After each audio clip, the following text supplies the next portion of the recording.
నమస్తే, నేను Sreeja, tarot card trader, crystal healer and horoscope reader. ఈ ఎపిసోడ్స్ లో మనం ద్వాదశ రాశులకు సంబంధించి టారో కార్డ్ ప్రెడిక్షన్స్ ద్వారా ఎలా ఉండబోతుందో తెలుసుకుందాం. అలాగే మీ అందరికీ కూడా దసరా నవరాత్రి శుభాకాంక్షలు. అమ్మవారి కరుణ మీ అందరి మీద ఉండాలని చెప్పి మనస్ఫూర్తిగా కోరుకుంటూ, అలాగే సర్టిఫైడ్ అండ్ న్యాచురల్ ఒరిజినల్ రుద్రాక్షలు కావాలనుకున్న క్రిస్టల్ బ్రేస్లెట్స్ కానివ్వండి, క్రిస్టల్ మాలలు కానివ్వండి, రా క్రిస్టల్ కానివ్వండి, అలాగే టంబల్ క్రిస్టల్స్ అయినా సరే, ఏదైనా సరే జెన్యూన్ ప్రొడక్ట్స్ సర్టిఫికేట్స్తో సహా మీకు అందించడం జరుగుతుంది. ఎవరికైనా రిక్వైర్మెంట్ ఉంటే గనక స్క్రీన్ మీద కనిపిస్తున్న నెంబర్స్కి కాల్ చేసి రిజిస్ట్రేషన్ చేసుకోవచ్చు. ఈ ప్రెడిక్షన్స్ మనకి అక్టోబర్ 6వ తారీఖు నుంచి 12వ తారీఖు వరకు కూడా వర్తిస్తాయి. కర్కాటక రాశి టారో కార్డ్ ప్రెడిక్షన్స్ చూద్దాము.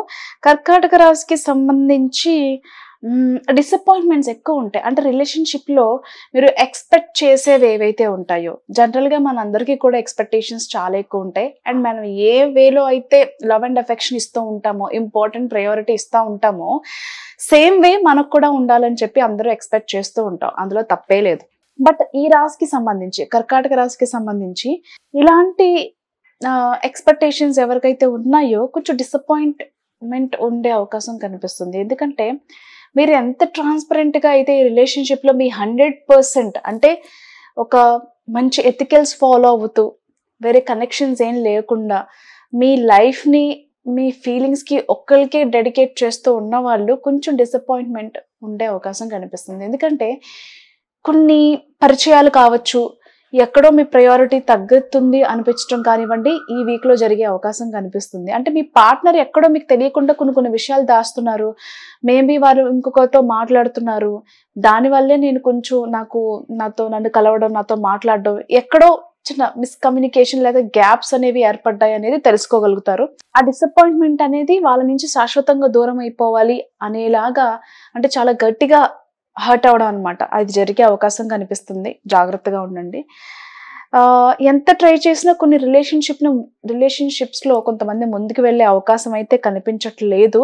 కొన్ని ఎంగేజ్మెంట్ చేసుకున్నప్పటికీ కూడా ఈ పెళ్ళిళ్ళ వరకు వెళ్ళడం కూడా కష్టమే. ఎందుకంటే ఇంతకుముందు చెప్పుకున్నట్టుగా వాళ్ళు మీకు తెలియకుండా వేరే వాళ్ళతో ఆల్రెడీ రిలేషన్లో ఉండడము, అంటే వాళ్ళని ఒక ఆప్షన్గా పెట్టుకునో లేదా మిమ్మల్ని ఒక ఆప్షన్గా పెట్టుకునో ఎట్ ఏ టైం 2 రిలేషన్షిప్లు మెయింటైన్ చేసే వాళ్ళు కూడా ఉంటారు. ఈ రాశికి సంబంధించిన వాళ్ళు ఎవరైతే వాళ్ళతో రిలేషన్షిప్లో ఉన్నారో వాళ్ళు. కాబట్టి జాగ్రత్తగా ఉండండి.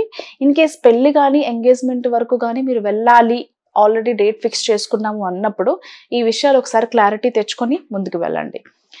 ఇకపోతే ఇంటికి సంబంధించిన రెనోవేషన్ పనులు కానివ్వండి, లేదా ఇంటీరియర్ వర్క్స్ కానివ్వండి, హౌస్ ఎక్స్పాన్షన్ చేసుకోవాలి అనుకునే వాళ్ళు కానివ్వండి, ఖచ్చితంగా ఈ వీక్లో దానికి సంబంధించిన పనులు ప్రారంభిస్తారు. అలాగే తొందరగా కూడా పూర్తి చేయగలుగుతారు. అలాగే చాలా రోజుల నుంచి ఇంటీరియర్ వర్క్ నడుస్తుంది, ఇది ఎప్పుడు పూర్తవుతుంది, మా ఇంట్లోకి మేము వెళ్ళిపోవాలి అని చెప్పి ఆశగా ఎదురు చూసే వాళ్ళు ఉంటారు కదా. ఖచ్చితంగా మీ డ్రీమ్ హౌస్లోకి మీరు ఈ వీక్లో ఎంటర్ అయ్యే అవకాశాలు అయితే కనిపిస్తున్నాయి. All the best. ఇకపోతే కొత్తగా జాబ్ ట్రైస్ చేసే వాళ్ళకి చాలా అద్భుతంగా ఉండబోతుంది. మంచి సాటిస్ఫైడ్ జాబ్, అంటే ఫస్ట్ జాబే నాకు ఇంత మంచి జాబ్ వచ్చిందా అనుకునే విధంగా మంచి సాటిస్ఫై అయ్యే జాబ్ వచ్చే అవకాశాలు కనిపిస్తున్నాయి ఈ రాశికి సంబంధించి. అలాగే ప్రమోషన్స్, సాలరీ ఇంక్రిమెంట్స్, ట్రాన్స్ఫర్స్ కానివ్వండి, ఆన్ సైట్ ఆపర్చునిటీస్ కానివ్వండి, ఆల్రెడీ మీరు ఒక కంపెనీలో జాబ్ చేస్తూ ఇంకొక కంపెనీలో జాబ్ ప్రయత్నాలు చేసే వాళ్ళు కానివ్వండి, లేదా కెరియర్ చేంజ్, జాబ్ చేంజ్ కోసం చూసే వాళ్ళకి కానివ్వండి, చాలా అద్భుతంగా ఉండబోతుంది.